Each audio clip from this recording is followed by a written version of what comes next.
Hello, welcome back. My name is Dr. George Mochocki. I am an instructor, contractor with Harper College in Illinois. This is you're taking me for fully in an online class, a face-to-face class, or a blended class.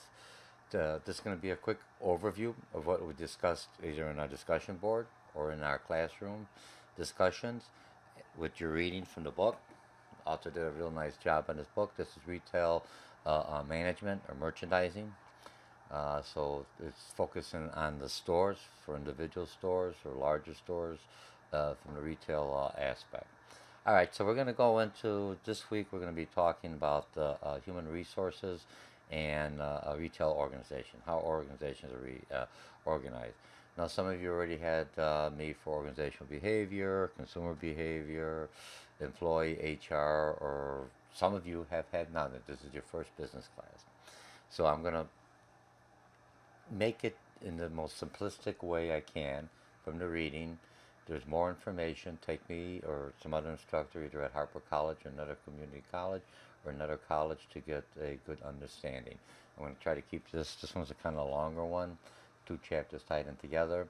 I'm going to try to keep this underneath, I want to say at least an hour. Hopefully, I'm always shooting for 40, 30 minutes, 35 minutes, but let's get going. I'm going to make sure you pull out your concept map. I create the concept maps for you. You have the students' PowerPoints is located in the, let's say, Blackboard course management system that you're utilizing me in. So let's go in here. I'm just going to make this a bit larger. And I'm just going to go over. I'm not going to go into too much detail. It's just a summarization of what you should have picked up when you did your reading and through the discussion. So we're going to view this, and I'm going to go at, so it's easy for people to view at 200, okay? All right, so let's start up in here. The biggest thing that in retail merchandising or opening up your own store, small or large, even larger stores, is the turnover rate.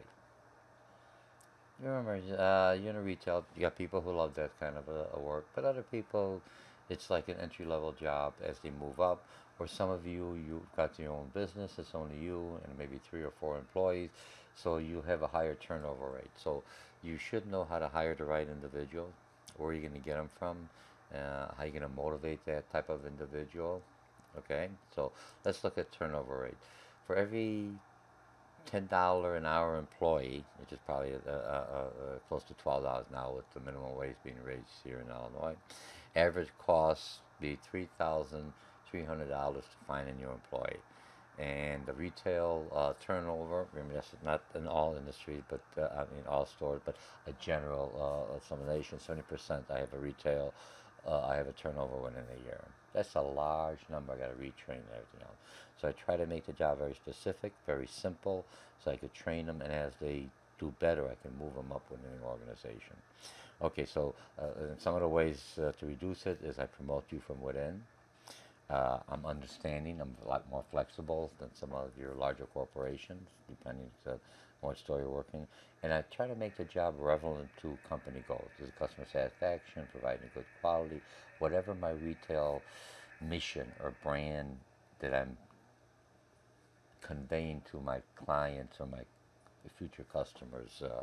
It should be able. It should be a correlation or connected back to my employee. Okay, so let's go on. Let me just close this here. Okay, so let's go into operating retail business as a quick overview. You're going to set up an organizational structure. Usually, when you start off, it's just you, yourself, your partner, or very few people. As your company grows, as you offer more hours, you have weekends, you have longer hours because this is what your customer requires. Your structure changes. You have to, before it's very flexible. It's still flexible, but it gets larger, and so you have to have more controls, more systems involved in. That's why taking some classes here at Harper in business organization, business structure, entrepreneurship will assist you in coming up with that mindset. Remember, like I said in all my other videos, you're never going to be, I can't guarantee you 100%, but at least you fundamentally visualize what is needed and where are some of the traps that I should look out for, or how do I minimize some of my, in this case, turnover. Okay, and then how are you going to hire personnel? Small businesses, a lot of small independent businesses, you're looking for a body. You know, the person may stay there 1, 2 years if you're lucky, because they're going to move on. You want a little more challenge. You want a little more money. You want a little more stability. You could still provide that if your business is successful and as you're growing and you bring those individuals that started with you, as you open another store, you move them in as a manager, or maybe you make them a partner. It's another way of motivating employees to say there's a potential you could become a partner with me. All right, and then managing the operation. And when I look at managing the operation, you bring them in. Remember, you have to make sure the customer is satisfied to the employees and everything else. Managing the employees, how do I hire them, motivate them, how to bring. Because there's a lot you have to do as a small business owner, more than you think. And the pressure is not only on you to be successful, but people working for you. They want the job there. They don't want you to say, I messed up, sorry, you're unemployed. They don't want to hear that. They want to see that there's potential for them, that you're growing. Okay? Okay, so factors in planning and assessing a retail or organization. You have structures and assigned tasks. If I look at functions, policies, resource. When you're by yourself, your partner, you don't need it. As you need more individuals, take some classes in HR. Look at the government has a lot of information. Small Business Administration has pre-written policies. If you're going to fire someone, you don't want to get sued. You want to say, here's the policy. They assaulted a customer, or they did this or this. They lied, or you have to give them some kind of policy to show that they understood the rules and your policies if you terminate them. Okay. Now you have to look at your target market needs. If I'm a predominantly Polish neighborhood, I try to get people who speak some Polish. If I'm a predominantly Hispanic neighborhood, I try to get people who speak Spanish. Remember, so I'm looking at my target market. If I'm targeting young individuals, you don't want an old individual like me trying to say, hey, this is what kids nowadays are worried. No! You want someone that relates to them. Even though I'm controlling them, I understand what they have to sell, and that's the beauty of having a store. But you have to know your customers, your target, who are you targeting. Then you have to know what your employees want. Some of your employees are temporary; they're college students or they're in high school students, and they want the flexibility. They may not work all the hours. They want the weekends off. They want this off. They want that, but they're still good employees. They connect with them, so I work with them. Okay, but they have to meet my needs. What I need as a management to make financial and non-financial goals that I set for myself or for my business for growth, so I could make a profit, and they could get a good living out of it. So target needs, right?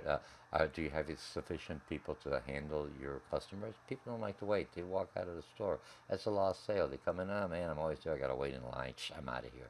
So you have to make sure you have employees at the right time. Don't forget senior citizens. A lot of them, they don't want to work full time. They work part time, in and out like that. Okay, are they knowledgeable and courteous? You have to do some training on it. Are the facilities well maintained? Keep it clean. It's not like in a restaurant. It looks filthy. Oh my God, what else is there here? What else am I getting on here? Are specific needs of a branch store customers meet? Remember, if you have more than one location, you're going to have different targets. You have to have different needs for that target audience. I may be targeting Generation Z because there's just a lot of them while at college. The other area I'm around, a lot of boomers. I'm set up around hospitals or assisted living facilities. Just happens in the neighborhood. I got the deal there. Here's where my business is at. So I have to change. I still selling the similar product, but I'm changing my marketing and changing my message to attract to those individuals, and I'm also taking care of the needs for the market. Remember, the market is basically there's a need. They're missing something, and instead of doing it themselves, they go out and they buy my product or buy my service or go to my retail store to purchase what they're looking for. And then I have to look at changes. I have external forces. My customers changing, technology changes, rules, regulation changes. All those I have to be focused on, and I'm flexible. The good thing about being a small business, I have a lot more flexibility. It's like I'm in a canoe. I can move that canoe around rapid. A boat, too big of a thing. Takes a long time to avoid something. So you have that flexibility, but you have to be in tune to what's going on. And a lot of small businesses, they know their customer base is very well as they grow. The problem is they go larger and larger in different markets. You may not know them as well, so you have to rely on your staff and your employees. Okay, now let's look at employee needs. Boy, we got a lot here. Our position challenging. Some positions are boring, but you got to make them challenging. Give them some flexibility, some work around there. Is there promotion? Small business. You say, here it is. Maybe I could open another shop, and I'll make you the manager there. Channels of communication. If you and your partner are there, who do they report to? Remember, that's part of the control, the structure. If my partner tells you this, and I tell you this, oh my God, it's like mom and dad. Who do I listen to? Who's more powerful? So you have to make the communication.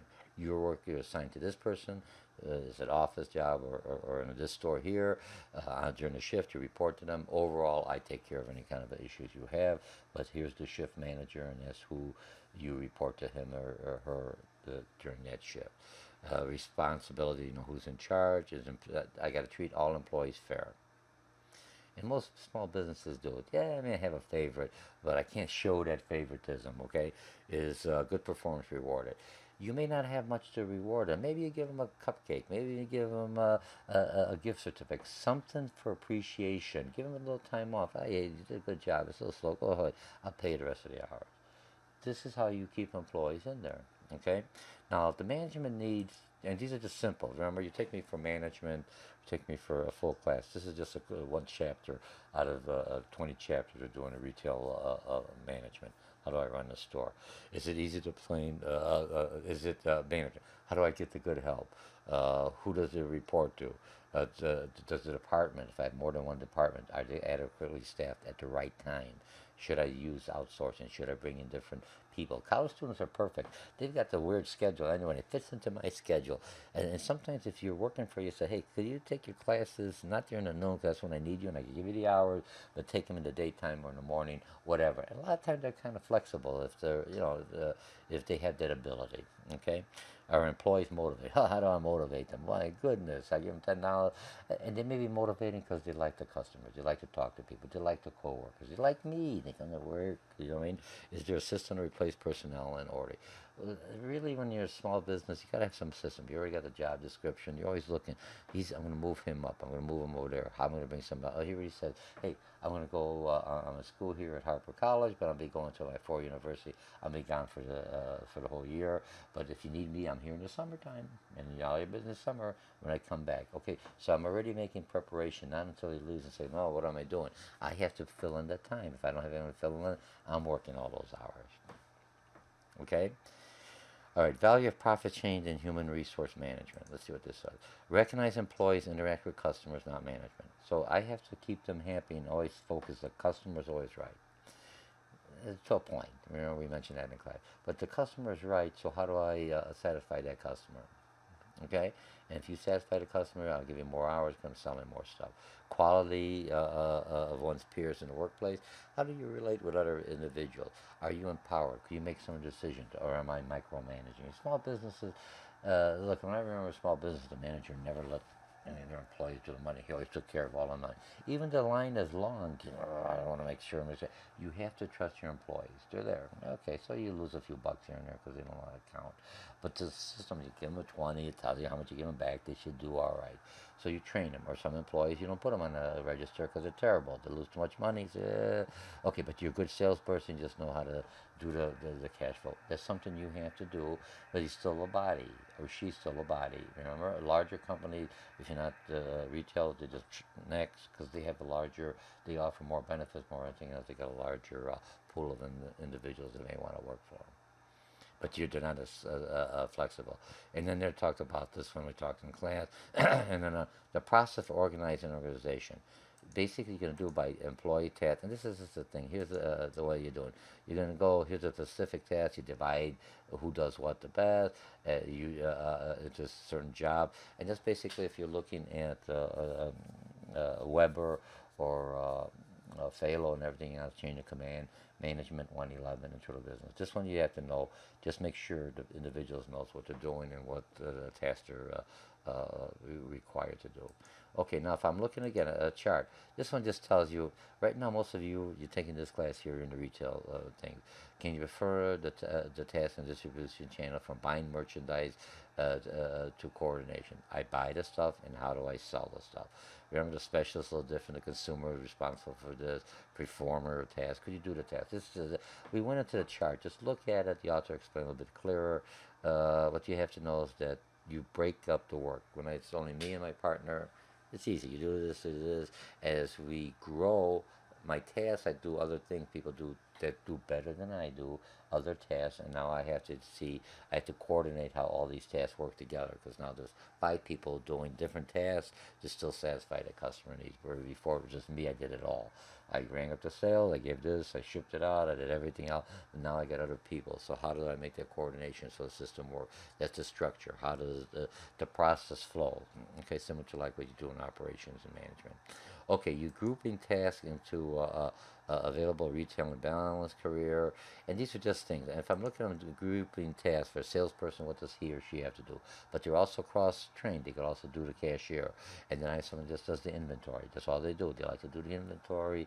They still could do the sale. Display person. That's where some of my fashion uh, uh, students, you maybe you're creative, you have that eye for what makes it look good, appealing to bring customers into my store. The window dressers, okay. You have somebody that checks out the credit, that does everything else. Customer service personnel, those are people who are complaining. You have a certain individual who's patient and could resolve issues. And then janitorial, you just clean up. They have a job, keep the place clean.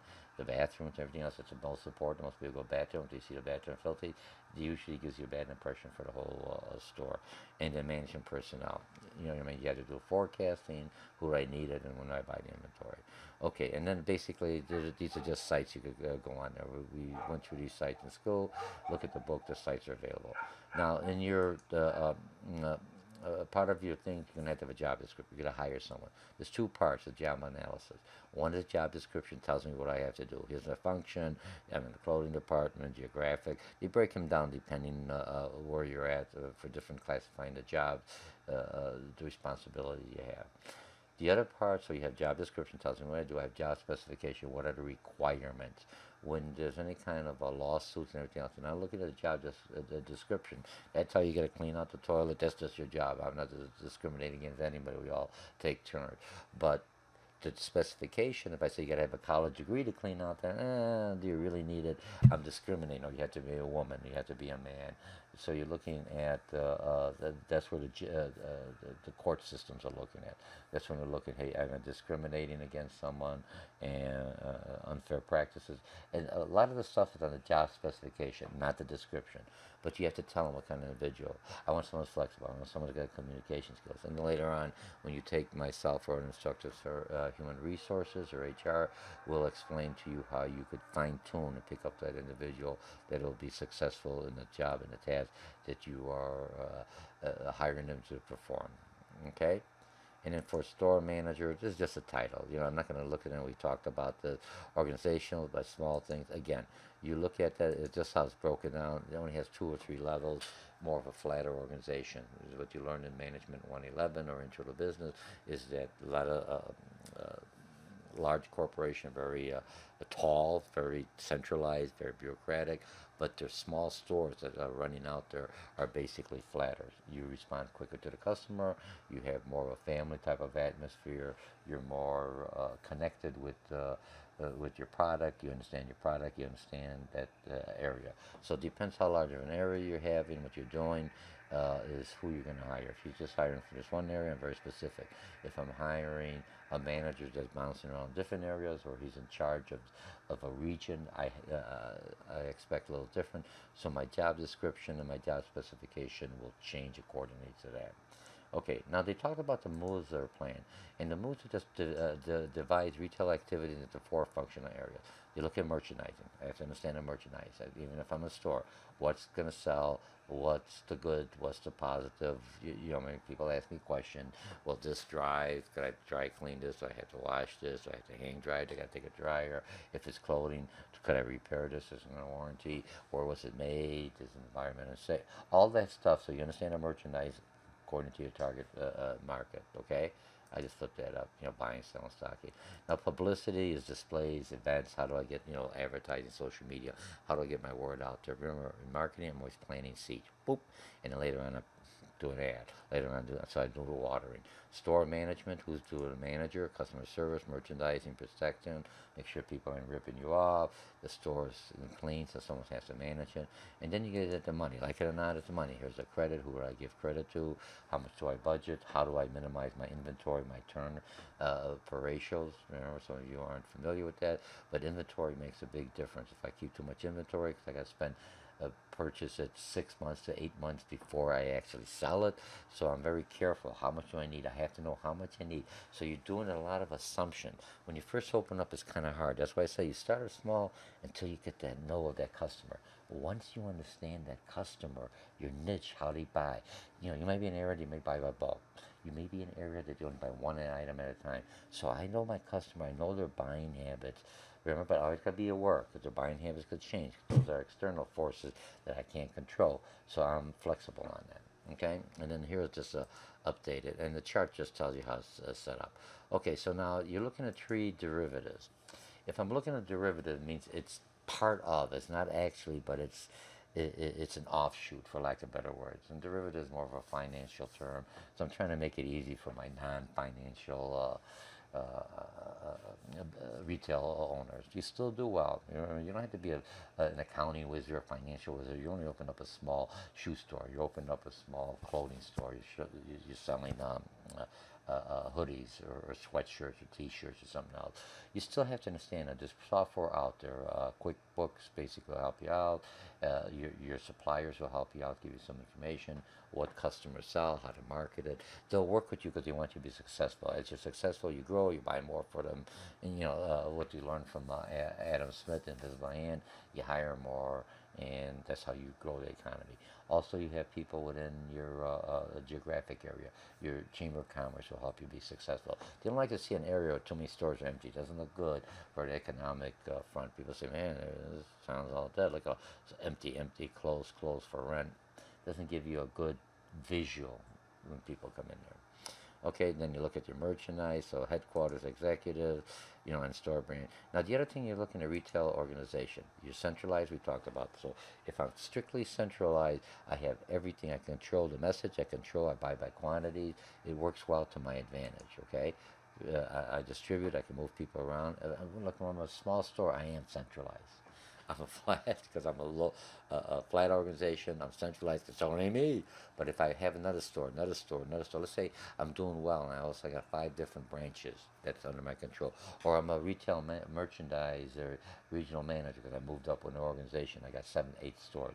So now I have to centralize. I can control everything. I can move workers around. They all have the same or similar message. Okay? Now, so you got centralization. You adapt to it. Okay, and you have to have, and even in the small business to larger, you have an information system. It lets me know my inventory. It lets me know my employees. It gives me information where I can visually see it, and with the software and tell me here's where most of my busy time schedule are. Here's where I should have more employees working at this time to satisfy the customer need. Here's the product. This doesn't sell, get rid of it. You know what I mean? Just take your markdowns, and you hate to lose. You're not losing money. You're breaking even. You know what I mean? You're not making any money. In reality, you lost money because you had the merchandise for 8 months. You paid so much, and you're selling for what you paid for. It's not very good. But hopefully, you got other merchandise that kind of offset that. I'm just saying, some things that doesn't sell. You took a gamble on it. It didn't work because you're learning your customer. Once you know your customer, you kind of have an idea what they'll buy or not. And if you're in purchasing and with Harper's is merchandising or purchasing area, you'll be in there trying to find the right product for that retail store. That's why you have to understand how I, as a retail store manager, set up. What are my requirements? How much I could buy? What works well for me and what doesn't work well for me. Okay? All right. Now, this department store organizational format. So you have the main store control. That wasn't easy. Flagship.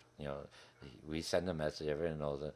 Then I have separate store. Each store buys for itself. It's not centralized, and that could be something if I'm in very diverse geographic areas where one thing I know I can't control it. I'm starting off. I trust on my separate store organization that they'll be able to manage. So they're looking at that as a individual store, for lack of a better word, only using my brand name and my resources that I have, but they adjust their product, just still the same product line, but they don't buy all the same products because they know this won't sell in this area, but this area will sell. So I leave that up to them, and that's what you should do because you trust your store managers. They're the people, and the individuals working at the store. They're the people dealing with your customers. You have to have some way to communicate with them, and they'll tell you what sells. And even if they tell you that sells, the numbers say, well, hey, this thing's not selling. Maybe the price is too high. Maybe the color's wrong. Maybe I don't have the right enough depth or width, enough styles for the individuals, okay? Equal store organizations, and then basically 50-50. Buying is centralized, and then individual stores could do their own sales depending on what they think will satisfy a certain niche that's only very predominant in that area where that one store is located at. Okay? And then this one here is just merchandise management, everything you had in here. All right, we talked about that in class. All right, looks good. Let me just close that off. Okay, we're doing pretty good here, class. All right, so let's go in here. Now, diversification of Kroger's, they're complex. Their interdivision controls needed. Interdivision competition must be coordinated. Kroger's all over, so they got to make sure that everyone within that large organization works together and not as independent. Because they're always looking out for their own. They should help each other's store. If one store is doing very well, they should be able to say, here's what I did to improve sales and help the other store. Not saying, oh, that's only my idea. I'm doing well, because you're a whole company. Okay, potential image and advertising conflicts may be avoided, and management skills must adapt to different operations. Okay, and when they go Kroger, because Kroger sells everything. It's like when we did a couple chapters ago, scrambled merchandise. We have all different things, but so I have someone that takes care of auto. I have someone that takes care of beauty. I have a manager that maybe takes care of produce and refrigerated food, or something that works together because he or she understands their product. They know the customer. They have a higher turnover, produce than I would do in a mattress section of Kroger's. Okay, now we're going to go into human resources. Human resources. Now, all this sounds nice, gives me structure. Everyone knows their job. I show them. Now I have to do with that human element. Remember, I'm a retail. I'm a small business. I'm not paying very much unless you're a manager or anything else. So how do I get people to come in here? Maybe on commission, or maybe I have to bring them in to work for me, knowing that they may not make a career out of working for me at a retail store. You have no weekends, the holidays are all gone. But some people don't mind that. They like that interaction with people. They're people employees. They love people. They like interaction. This is the best thing. They love to talk. They love to sell, and they still can make a good living on that. Okay, so you got to find out how you're going to get them. You got to be able to select them. At first, you just bring in a body. After a while, you can kind of tell if a person's, how's your name? Good. What's your, but yeah, he's not going to be a good salesperson. He's not a good communicator now. I'm just talking to him one-on-one. No stress. There's not 20 people yelling at him. Compensation. How do I pay him properly for what they did and still maintain them and give them that incentive, the reward, and supervising. Once I get them trained, I don't want to micromanage them. They know their job. That's what when we, Herzberger said, some other class, if you take fully HR, he basically says it's job content. People don't like to be told. If they know their boundaries, they like that flexibility. As long as they make the sales, make my quota, but I have to give them the goals and objectives that I require. Here's my, last year this time we sold $20,000 worth of of goods. I expect 20. Right now we're only at 15. And the month's almost over. What could we do? Talk to them. See what they think. Oh, okay, maybe we could push over. And then if they help you make your goal, say, okay, you know what? You make the goal. I'll give everyone a bonus or take you out to dinner or give you a pizza. It doesn't have to be expensive. Or later on we'll get into the 401s or anything else. Okay? So now indirect costs of employee turnover. The direct cost is separation costs. I might have to pay them. They're unemployed. Replacement, advertising, screening. I gotta add all that out there in the even social media. I gotta look for people. I gotta train them again. And my indirect cost is this customer satisfaction because the new employee is not there, or they don't have enough employees on the floor. When they come in, they're upset because they gotta wait to get anything else. I got one employee and 20 people asking them something. I'm not happy. I'm out of there. I'll go to a competitor. I'll pay a few bucks more, and I may not come back to you again. I think that's what happened with Kmart. They had a lot of good sales, but then they didn't have enough employees there, and people just got frustrated. The store kind of, I'll leave that at that. Okay, all right. So true costs of employees turnover. You got to find someone to come in. I got to pay them extra. I got to bring another individual up. I may have to pay a severance thing to so they don't sue me for anything else, or just because we're downsizing or we have a new technology and you can't adapt to it. So I'm sorry. You don't know how to use a computer. You don't know how to use it. You just didn't work out. Here's a severance package to give you 2 months pay. Thank you very much for working for us. And there's other people that you got the skill set, but I'm moving up, or you're the wrong type of employee for the new market or the new customer base that are coming in. Then I got the training costs again. I got a newer employee. He or she's going to make mistakes. Customers are dissatisfied because they don't know how to ring up the register. Come on, my time I'm up there. Oh, how do I do it? Oh, geez, got to do this. Oh, geez, I'm waiting. I want to get the heck out of there. But all that has to work. So that's part of the training. Do I train the individual on the slower thing and the slower date? I bring them in where I could have someone there. I don't bring them to do a training at 5, 6 o'clock. That's my busy hour. Come on.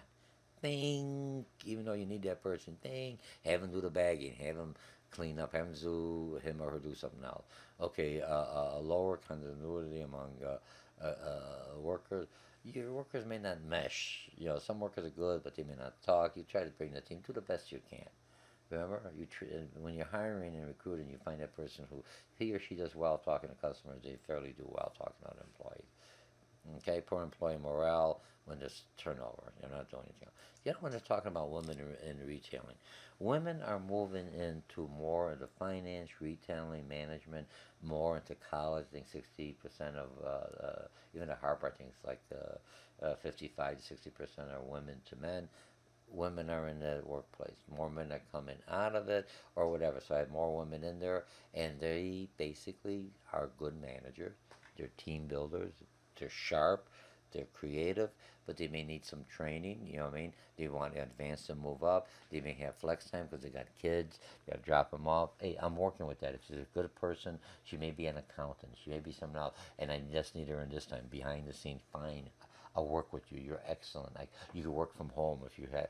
I got social media. I got 24/7. So here, you work 4 hours here, and then the other 4 hours you got a computer, laptop. You log in, and you take care of any customer complaints from 6 o'clock that call in or online, or keep my social media active. You see, I could work with them. And it's not only women, men also, because a lot of men are stay-at-home dads, and they need the flexibility. But I'm generalizing, that stereotyping. Child care is any kind of reimbursement. More female supervisors. If you got all female staff, move them up. If they have a different way of managing. The study says overall, whether it's a male or female manager, they're just as effective.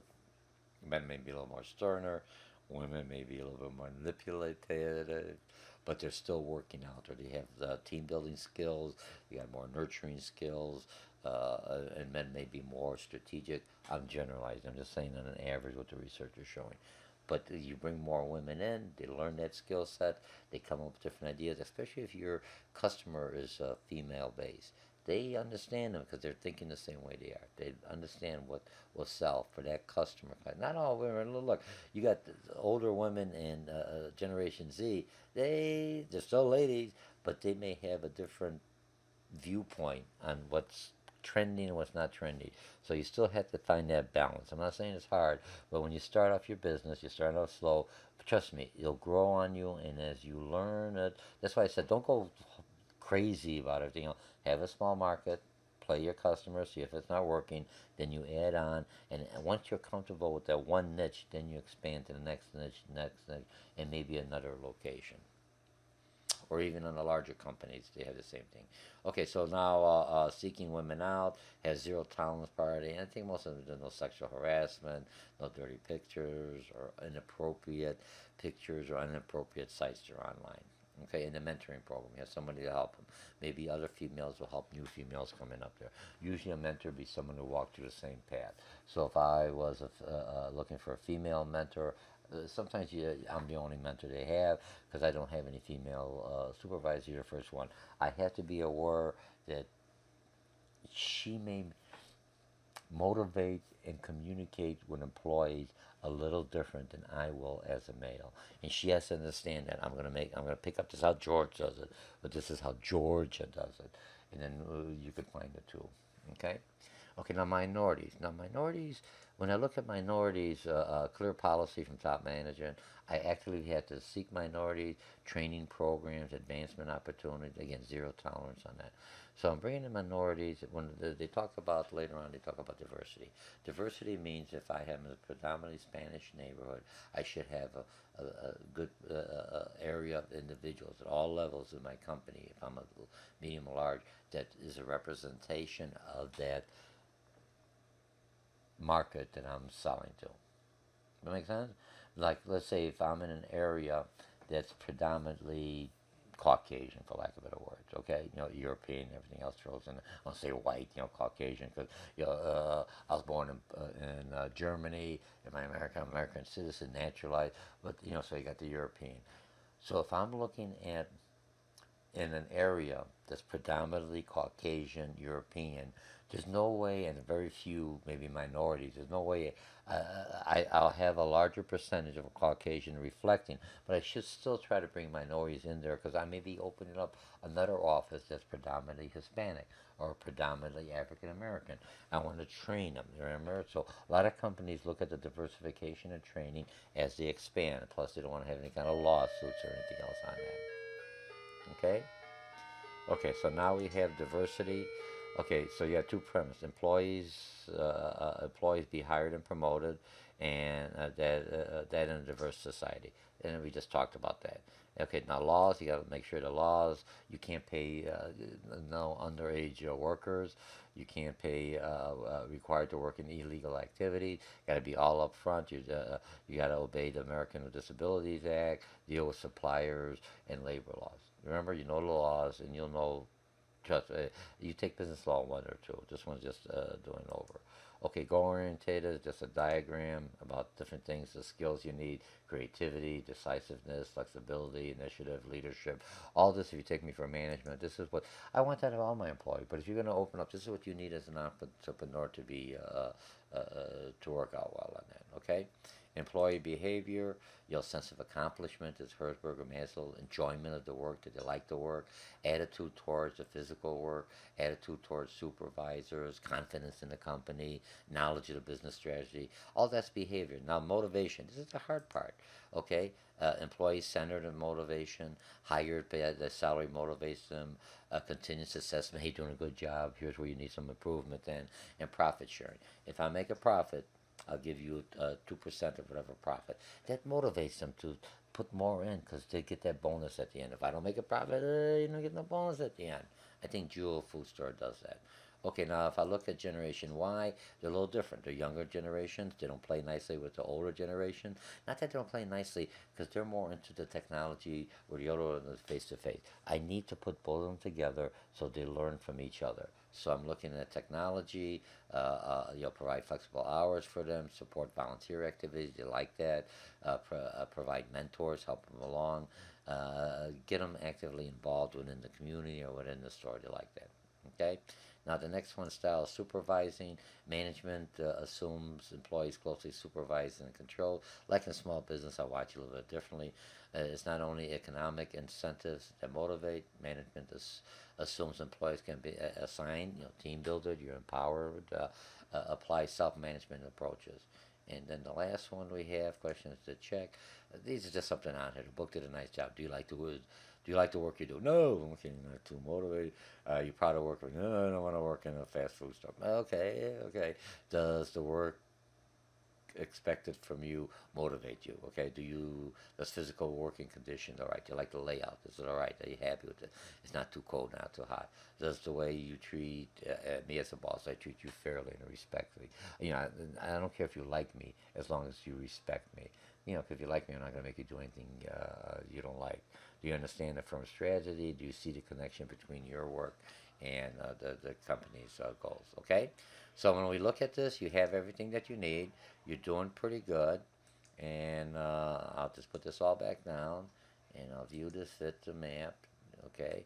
All right, so we learned a lot about today. We looked about different structure, looked about HR, and you put all this together. So again, welcome to this is it.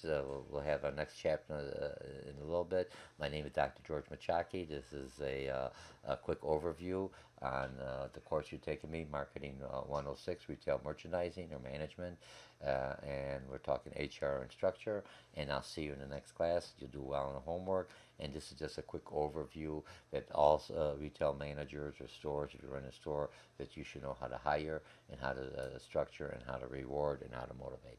And I'll see you again. And thank you again for taking this class and considering Harper as your